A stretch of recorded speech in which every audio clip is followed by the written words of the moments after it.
Pregnancy confirm అయిన తర్వాత చాలామంది మహిళలకి ఆల్మోస్ట్ ఒక 100 మందిలో చూసుకుంటే ఒక 5-10% వరకు మహిళలకి ప్రెగ్నెన్సీ లాసెస్ అంటే మిస్‌క్యారేజెస్ అనేవి అవుతుంటాయన్నమాట. సో, నా దగ్గరకు వచ్చే పేషెంట్స్ నా రొటీన్ క్లినికల్ ప్రాక్టీస్‌లో చాలామంది పేషెంట్స్ ఇట్లా మిస్‌క్యారేజెస్‌తో అంటే బ్లీడింగ్‌తో ప్రెగ్నెన్సీలో బ్లీడింగ్ అయిన వాళ్ళు గానీ, లేకపోతే ప్రీవియస్ ఇంతకుముందు 4, 5 మిస్‌క్యారేజ్ అయిన వాళ్ళు గానీ ఎక్కువగా వస్తుంటారనమాట. అంటే బ్యాడ్ ఆబ్స్ట్రిక్ హిస్టరీ ఉన్న పేషెంట్స్ ఎక్కువ మంది నేను చూస్తుంటా అనమాట.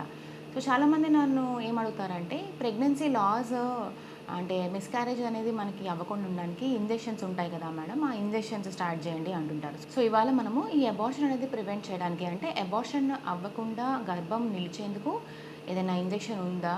ఆ ఇంజెక్షన్ ఏంటి? ఆ ఇంజెక్షన్‌ని మనము ఏ టైంలో తీసుకోవాలి? ఎంత డోస్ తీసుకోవాలి? ఎలా దాని మోడ్ ఆఫ్ అడ్మినిస్ట్రేషన్ ఏంటి అనేది ఇవాళ మనం ఈ వీడియోలో చూద్దాం. నేను doctor Archana, fertility consultant and laparoscopic surgeon, doctor Archana fertility and laparoscopic centre, Nizamabad.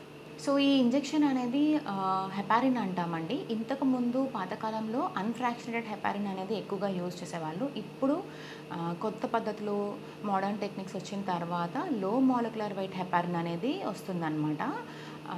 ఇది యూజువల్‌గా అందరికీ కూడా పనిచేయదండి ఈ ఇంజెక్షన్ అనేది, హెపారిన్ ఇంజెక్షన్. ఇది ఎవరికైతే యాప్లా సిండ్రోమ్ అంటామో, అంటే యాంటీ ఫాస్ఫోలిపిడ్ యాంటీబాడీ సిండ్రోమ్ అంటామో, అటువంటిది ఆ సిండ్రోమ్ ఎవరికైతే ఉంటుందో వాళ్ళకు మాత్రమే ఇది మనం ఇచ్చినప్పుడు దాని ప్రభావం వల్ల అబార్షన్స్ అనేవి ఆగిపోయే అవకాశాలు ఉంటాయన్నమాట. సో, యూజువల్లీ ఈ హెపారిన్ అనేది ఏంటంటే ఇది ఒక యాంటీకోయాగులెంట్ అనమాట. అంటే రక్తము గడ్డకట్టకుండా ఆపేటటువంటి తత్వం ఉండేదన్నమాట.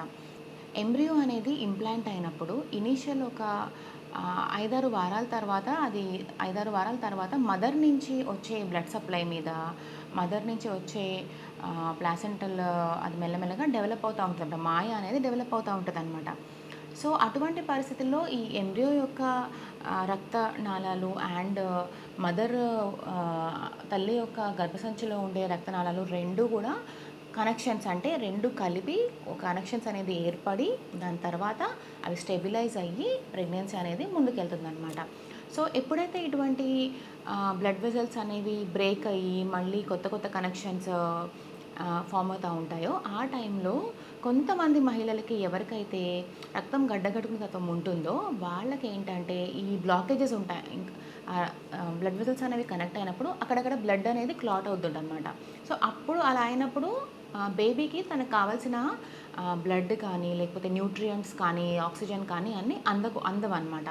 సో, ఇటువంటి పరిస్థితుల్లో అబార్షన్స్ అనేవి అవుతాయి. అంటే లైక్ బేబీ హార్ట్ బీట్ ఆగిపోవడం కానీ, లేకపోతే బేబీ అనేది అసలు ముందుకే వెళ్ళకపోకుండా ఉండడం, ఇటువంటివన్నీ అవుతాయన్నమాట. సో, ఈ కండిషన్స్‌లో, ఈ కేసెస్‌లో మనము హెపారిన్ అంటే ఎనాక్సిపారిన్ అంటాము, క్లెగ్జెన్ అంటాము. ఇటువంటివి ఇచ్చినప్పుడు, హెపారిన్ ఇచ్చినప్పుడు ఆ బ్లడ్ అనేది పల్చగా అయ్యేటట్టు చూసి క్లాట్స్ అనేవి ఫామ్ అవ్వకుండా చూస్తుందనమాట. సో, దీని ద్వారా మదర్ టు బేబీ బ్లడ్ అనేది ప్రవహిస్తూ ఉంటుంది. కొత్త కొత్త బ్లడ్ వెసల్స్ ఫామ్ అయ్యి ప్రాపర్ కనెక్షన్స్ అనేది ఫామ్ అవుతుందనమాట. సో, యూజువల్‌గా మనము ఈ అబార్షన్స్ యొక్క కారణాలు కనుక చూసుకుంటే ఆల్మోస్ట్ ఒక more than 90% embryo related causes ఉంటాయన్నమాట. అంటే ఎంబ్రియోలో ఉండే ప్రాబ్లమ్స్, అంటే మోస్ట్ కామన్ జెనెటిక్ ప్రాబ్లమ్స్ ఉంటాయన్నమాట. అండ్ ద నెక్స్ట్ రిమైనింగ్ 10% మటికి మదర్ రిలేటెడ్ కానీ అటువంటి కాజెస్ ఉంటాయి. వాటిల్లో ఒక ఇంపార్టెంట్ కాజ్ ఏంటంటే ఈ యాప్లా సిండ్రోమ్ అంటామంట. అంటే యాంటీ ఫాస్ఫోలిపిడ్ యాంటీబాడీ సిండ్రోమ్ అంటాం. సో, ఈ యాప్లా సిండ్రోమ్‌ని మనం ఎట్లా డయాగ్నోస్ చేస్తాము అంటే ఒక మహిళకి ఈ యాప్లా సిండ్రోమ్ ఉందని మనము ఎప్పుడు తెలుస్తుంది, ఎటువంటి పరీక్షలు చేస్తామని చూసుకుంటే, యూజువల్‌గా ఒక అబార్షన్ అనేది చాలా కామన్ అండి. ఒక అబార్షన్ తర్వాత పెద్దగా వర్కప్ అనేది ఏం స్టార్ట్ చేయము. 2 ఆర్ మోర్ దాన్ 2 అంటే 2 గానీ 2 కంటే ఎక్కువ గానీ అబార్షన్స్ అయినప్పుడు అప్పుడు వర్కప్ అనేది స్టార్ట్ చేసి డీటెయిల్డ్ వర్కప్ హిస్టరీ అని తీసుకుంటామండి. సో, ఈ యాప్లా సిండ్రోమ్ అనేది మనం ఎప్పుడు నిర్ధారిస్తాము అంటే కొన్ని clinical criteria and biochemical criteria ఉంటాయి. అంటే క్లినికల్ క్రైటీరియా అంటే మదర్‌కి ఇంతకుముందు ఎక్కడైనా రక్తం గడ్డగట్టుకుపోయిందా? అదొక క్రైటీరియా ఉంటుంది. అండ్ ఇంకొకటి ఏంటంటే ప్రెగ్నెన్సీలో మదర్‌కి ఎప్పుడన్నా బీపీ అనేది విపరీతంగా హై అయిపోయి ప్రీ ఎక్లాంప్షియా అంటాం, లేకపోతే ఎక్లాంప్షియా అంటాం, అటువంటిది ఏమన్నా వచ్చిందా?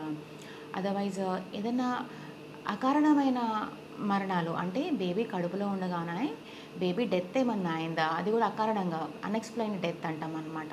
అటువంటి డెత్స్ ఏమన్నా. అలానే మదర్‌కి 3 నెలల లోపు అట్‌లీస్ట్ 3 ఆర్ 3 కంటే ఎక్కువగానే అబార్షన్స్ అయి ఉండాలి. సో, ఈ 3 క్లినికల్ క్రైటీరియా అంటాము. మోర్ దాన్ 3 అబార్షన్స్ అవ్వడము, ఇంతకుముందు ప్రెగ్నెన్సీలో బీపీ అనేది హై ఉండడము, అండ్ ఇంతకుముందు బేబీ ఏమైనా అన్‌ఎక్స్‌పెక్టెడ్ డెత్ అయి ఉండడము, అట్లానే ఆర్టీరియల్ థ్రాంబోసిస్ అంటాము. అంటే ఎప్పుడైనా రక్తం గడ్డగట్టుకుపోవడం అనమాట.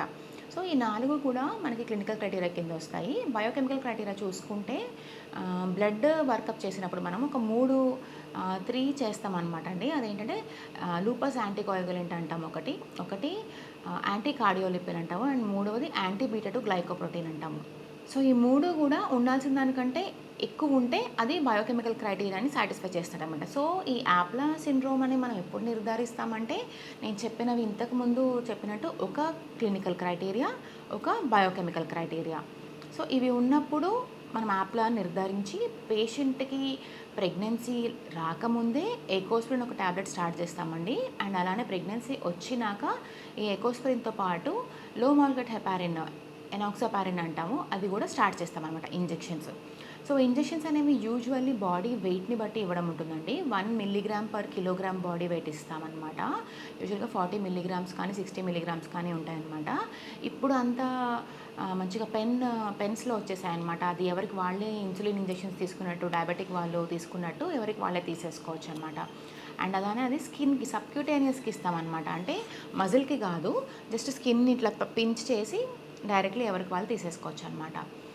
సో, ఈ ఎనాక్సాపారిన్ ఇంజెక్షన్ యొక్క ఎఫికసీ ఏముంటుంది అని చూసుకుంటే, ఈ ఎనాక్సాపారిన్ ఇంజెక్షన్స్ ఇవ్వడం వల్ల ఆల్మోస్ట్ 85% కేసెస్‌లో మనము అబార్షన్ అనేది ప్రివెంట్ చేయొచ్చు అనమాట. అంటే అబార్షన్ అవ్వకుండా మనం కాపాడొచ్చు అనమాట. బట్ నేను ఇంతకుముందు చెప్పినట్టు ఈ ఎనాక్సాపారిన్ ఇంజెక్షన్ అందరికీ కూడా ఇవ్వలేము. ఎవరికైతే యాప్లా సిండ్రోమ్ అని మనం డయాగ్నోస్ చేస్తామో వాళ్ళకి మాత్రమే ఇది ఇస్తే దాని యొక్క బెనిఫిట్ ఉంటుందన్నమాట. సో, ప్రెగ్నెన్సీలో రక్తస్రావం అనేది నార్మల్ కాదండి. ప్రెగ్నెన్సీలో మీరు బ్లీడింగ్ అయినా, స్పాటింగ్ అయినా వెంటనే మీ గైనకాలజిస్ట్‌ని కానీ ఆబ్స్టెట్రిషియన్‌ని కన్సల్ట్ అయ్యి, నేను చెప్పిన క్లెగ్జైన్ ఇంజెక్షన్ ఏమైనా మీకు తీసుకోవడానికి మీరు అర్హులా కాదా అని ఒకసారి డిస్కస్ చేసుకొని మీ ప్రెగ్నెన్సీని ముందుకు తీసుకెళ్ళడానికి ట్రై చేయండి. Doctor Archana, fertility and laparoscopy centre near Bharat lab, Khaleelwadi, Nizamabad. Phone 08462 222 324. Cell 9492492324.